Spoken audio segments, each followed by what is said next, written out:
Hook. Open in medias res. Pitch black night.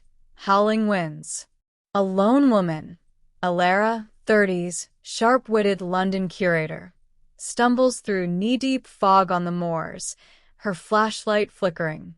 A guttural, echoing growl rips the silence as skeletal fingers claw at her ankle from the mud.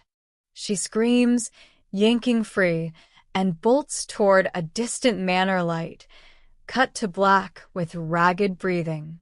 Alara arrives at Blackthorn Hall, her late uncle's isolated estate, dismissing local whispers of the Morgul as superstitious nonsense.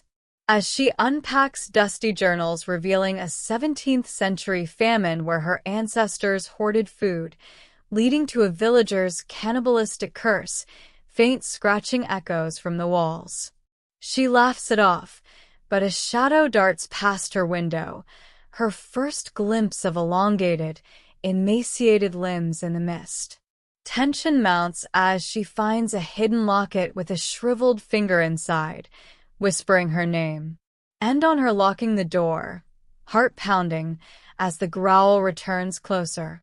Alara explores the moors by day, meeting grizzled local farmer Tom, 60s, weathered and wary, who shares reluctant tales. The ghoul was once a betrayed shepherd, cursed to eternal hunger after eating his kin during the Great Famine of 1642.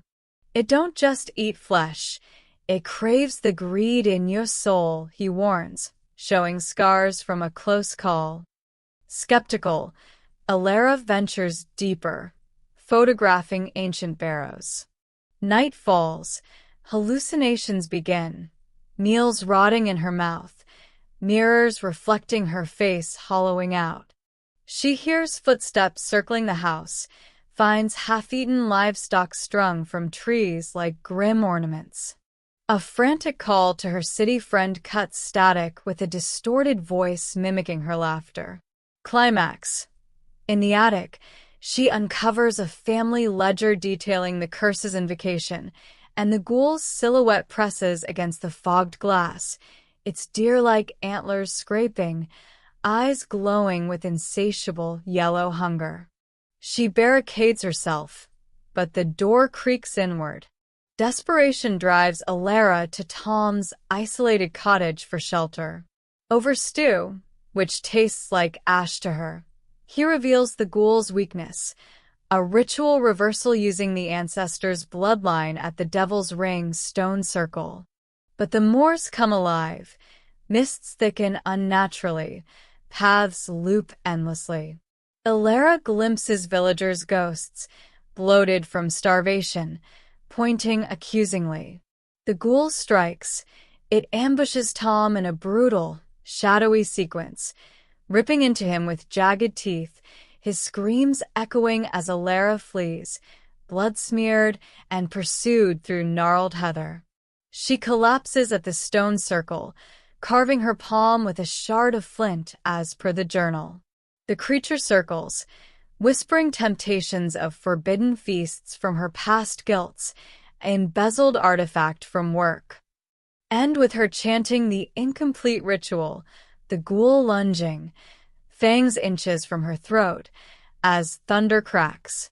Trapped in the stone circle, Alara hallucinates a trial by her ancestors.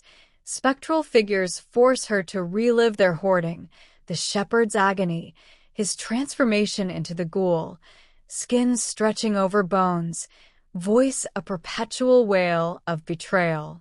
She confesses her own hungers, ambition that cost her family ties, greed in her career, tears mixing with blood on the altar stone.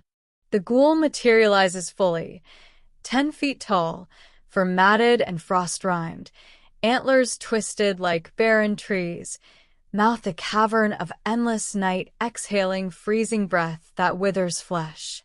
It doesn't kill outright. It infects, compelling Alara to crave raw meat from her pack. Tom, barely alive and dragged there by the entity, sacrifices himself, luring it with his own cursed bloodline relic.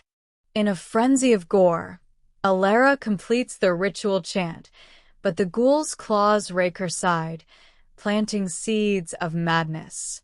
She staggers free, but the moors seem to pulse with its retreating hunger.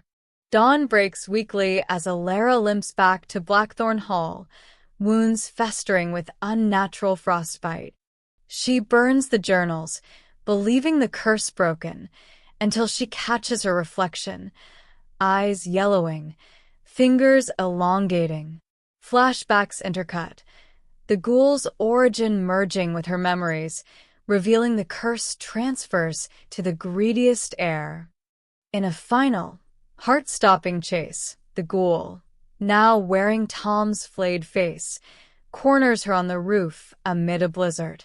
Alara dangles over the edge, tempted to let go and end the hunger. In a twist of defiance, she smashes the locket into the ghoul's maw, invoking a forgotten counter-curse from the shepherd's true name. The entity shrieks, imploding into wisps of fog that swirl into her chest. She survives, but as she drives away, a faint growl rumbles from her stomach. Fade out on the moors, empty yet watchful, implying the ghoul's spirit lingers, waiting for the next famine of the soul. Production notes: film in practical locations like the North York moors for authentic dread. Use sound design, distant howls, cracking bones, and practical effects, prosthetics for the ghoul, to heighten immersion. Pacing: each chapter escalates isolation and intimacy with the monster, culminating in ambiguous horror. Ideal for anthology series or short film festivals.